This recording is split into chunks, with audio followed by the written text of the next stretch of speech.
ความหล่อหลอนในความอยากได้อยากดีอยากมีอยากเป็นในการปรารถนาความสุขความสมหวังความมั่งมีความมีอิทธิพลเหตุเฮาปรุงแต่งแสวงหา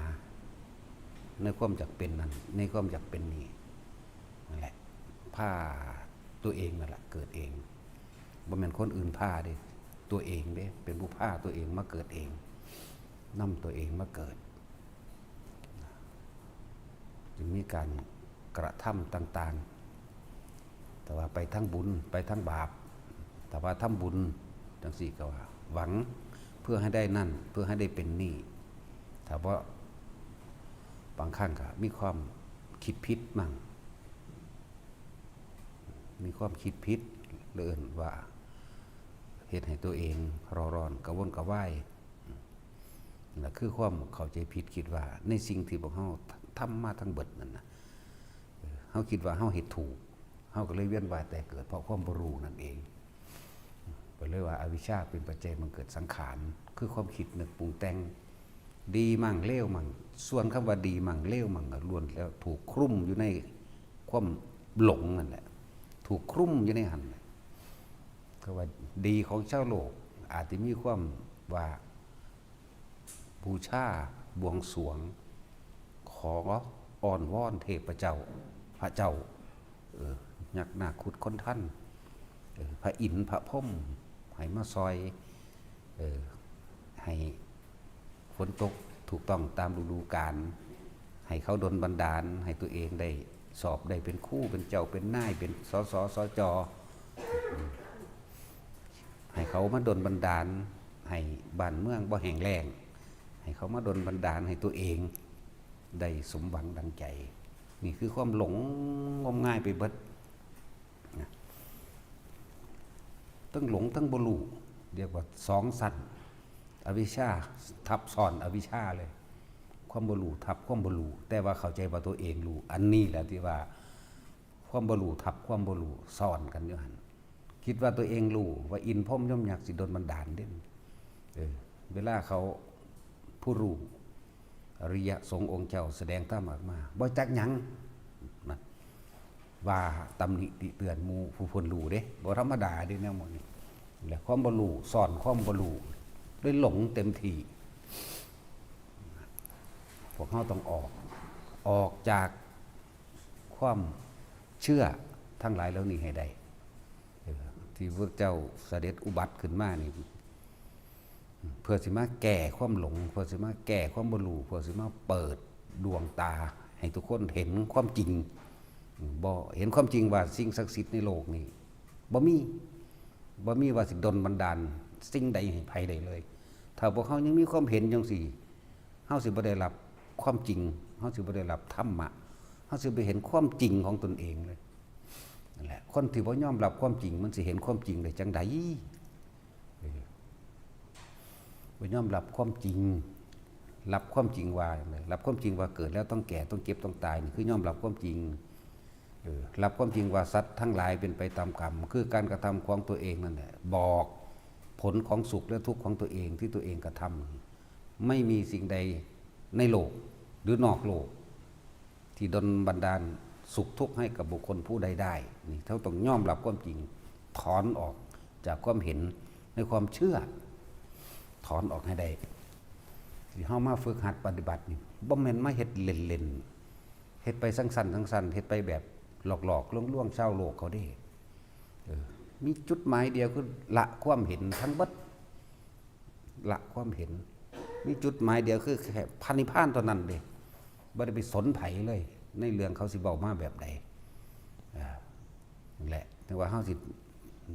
ตามรอยธรรมตามรอยแห่งความจริงให้มันเข้าถึงความจริงให้มันดับออกให้มันหยุดคิดในความอยากได้อยากดีมีเป็นให้มันเลิกละในความเสื่อความเห็นต่างๆให้ได้บ่แม่นเล่นๆคือบ้านๆเขาเด้พวกบ้านๆนั่นน่ะมันสิฮู้จักทิพย์จักแดนหยังพาเขาบวงสรวงขอร้องอ้อนวอนจากเทพเทวดาอินพรหมขอร้องอ้อนวอนจากผีปู่ตาศาลเจ้าพญานาคเนี่ยพวกบ้านๆพวกภิกษุบ้านๆมันบ่ได้ ปฏิบัติโตมันเองมันบ่เห็นอหย่างมันก็พาหลงทิศหลงแดนไปแล้วเดี๋ยวก็พาก็ไปเอาเลขเอาหวยพุทธเจ้าบ่เคยสอนแนวจังสั่นพร้อมพระวินัยตัวเองก็ยังบ่รู้ในตัวเองเมื่อบ่รู้แล้วก็สินำผู้อื่นออกไปพ้นออกจากทุกข์ได้จังไดมีแต่จมเข้าไปในกองกิเลสกองตัณหากองอุปทานกองโกรธกองเกลียดถ้าผู้ใดไปคัดถ้าผู้ใดนำความจริงออกไปแสดงให้ฟังนี่คัดใจทันทีเลยเด้แล้วก็ก้าวตูใส่ลายต่างๆสารพัด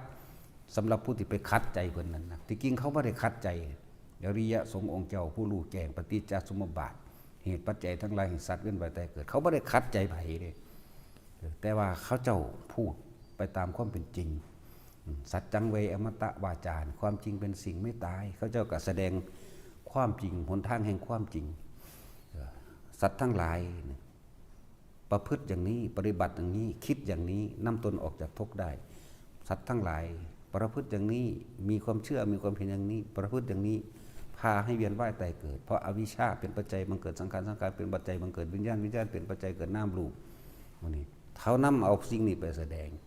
เขาแสดงเป็นอยู่บ่พวกจังสันบ่มีเดือน3เดือน4เอาบุญยังเฮาบุญบังไฟบ่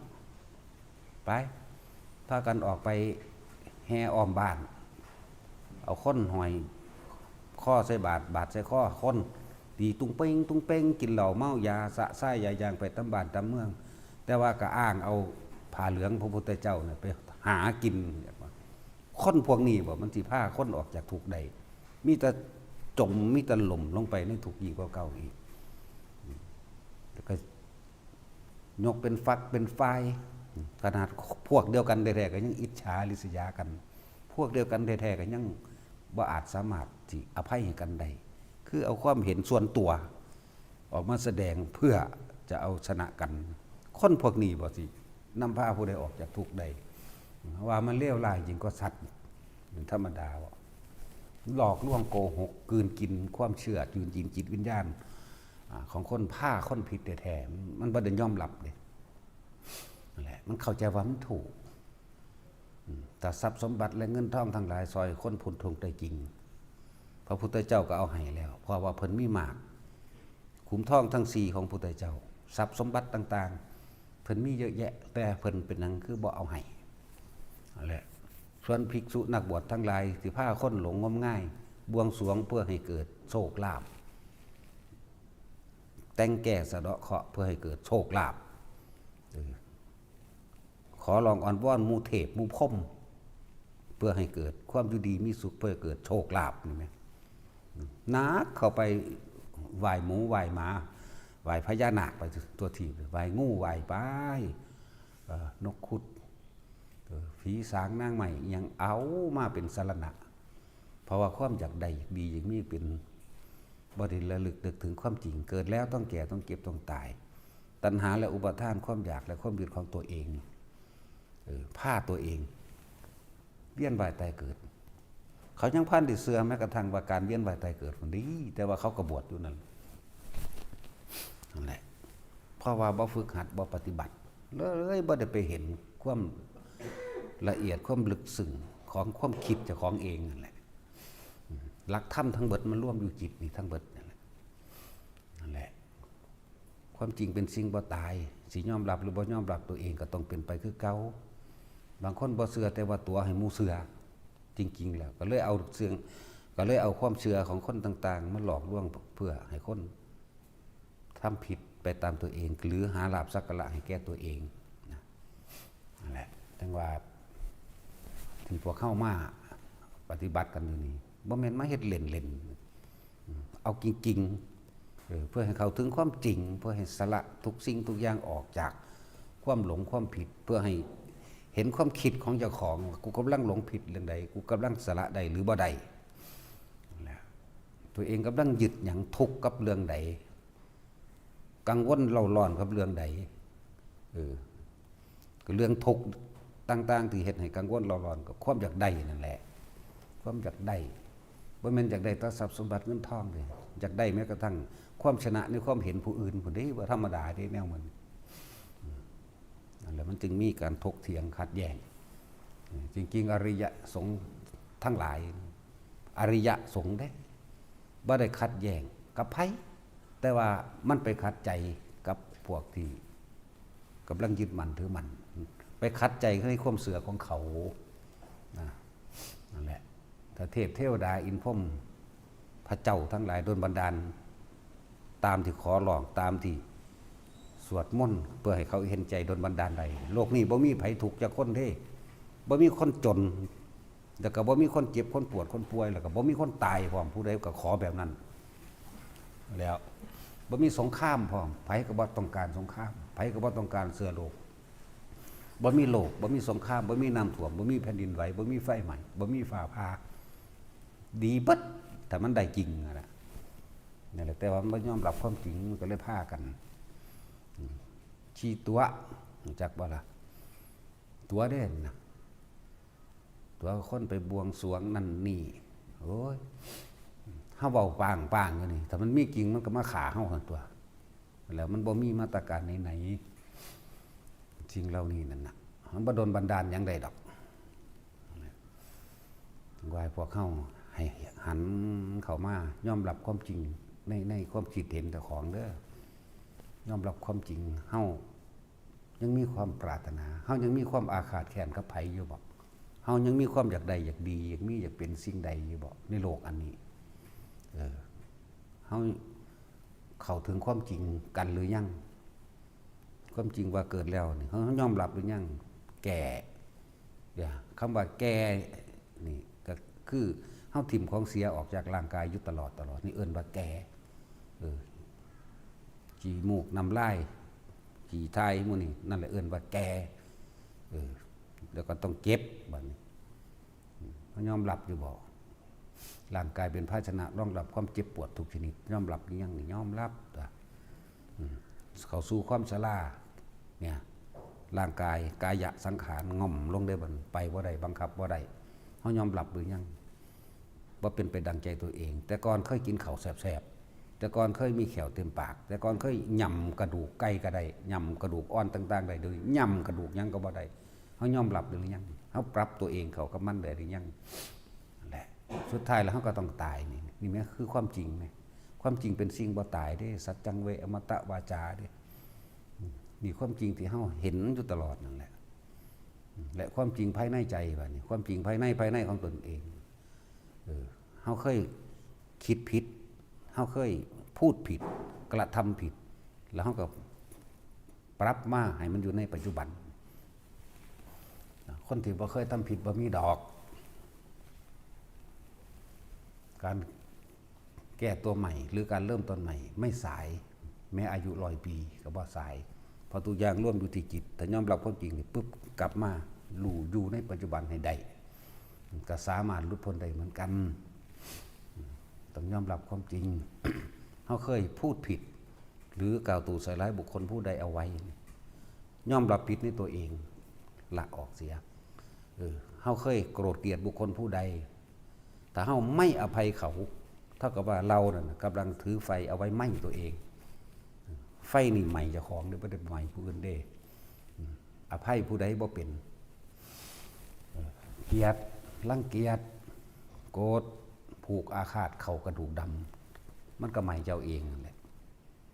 มันปล่อยใหม่ไผเด้นั่นแหละอภัยท่านสูงสุดกับอภัยผู้อื่นก็คือการอภัยให้กับตัวเองเด้บ่แม่นว่าเขาสิสุขหรือทุกข์ได้อภัยหรือบ่ให้อภัยเขาก็ดีนั่นแล้วเวลาใดก็ช่างเฮาโกรธเกลียดเกลียดแค้นเขาหวังทำลายให้เขาเสียชีวิตและทรัพย์สินทั้งเบิดนี่ล้วนแล้วแต่เวลานั้นเรากำลังทำร้ายตัวเองเอาไฟใหม่เข้าไปในใจตัวเองใหม่เข้าไปในความรู้สึกตัวเองสูญสั้นเส้นขึ้นมาก